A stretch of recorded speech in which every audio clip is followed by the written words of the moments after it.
Maqaa Abbaa, kan Ilmaa, kan Hafuura Qulqulluu, Waaqii tokkoon amiin. Nageenyi jaalalli Kiristoos bakka jirtan hundatti isiniif haa baay'atu obbolaa koo.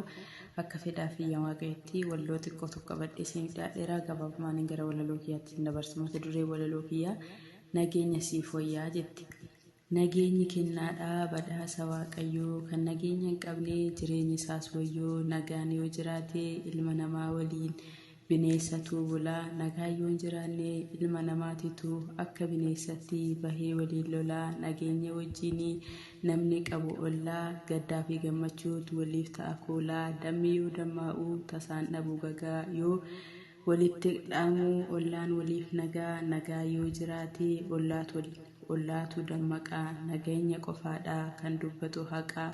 Nageenyi badhaadhaa akka bishaan gannaa, achumaatii burqaa. Bineensi halkan deemaa guyyaammoo ni rafaa. Nageenyi yoo hin jiraanne nama biraa miti firruu addaan hafaa. Nageenya filachuu naannoo hanga biyyaatti.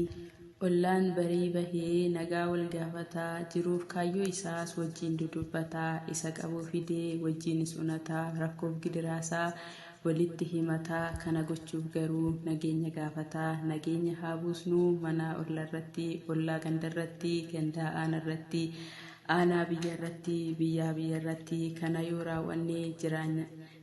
raawwanne jiraanna namooti. Nageenyi bu'uuraa walirratti duulaa. Balbala cufannee hamaa walii yaannaa. Dullaa falbee finnee wal qaluudhaaf kaana. Waa hedduu raawwadnaa nageenya dhabuurraa. Nageenyi jiraannaan firaa ofii dhiisaa, diinatu kafanaa. Bahee waliin himuu baneesoo gamanaa. Qamadii soranii inkirdaada baasuu. Waaqayyo nageenya nurratti haa facaasu. Diina nagaa dhabsiisuu nurraa haa buqqisu. Diina nagaa balleessuu nurraa haa buqqisu. Kan garbuu facaasee qamadiin haammatu, nageenya isaa gooftaan nurratti haa dagatu. Isiniin kenna jedhee inni fayyaaf nagaa. Akkam nagaa jirtu ollaaf nama biyyaa. Namni yoo wal argee harka walii fuudhee nagaa wal gaafataa. Wanta yaada biroos ittaansee dubbataa. Nagaa yoo jiraate bineensatu namaa, guddaa fi xiqqaanis walumaan adeemaa. Kanaaf jedhanii nageenyi kennaadhaa, kennaa nama maraa inni badhaasumaa.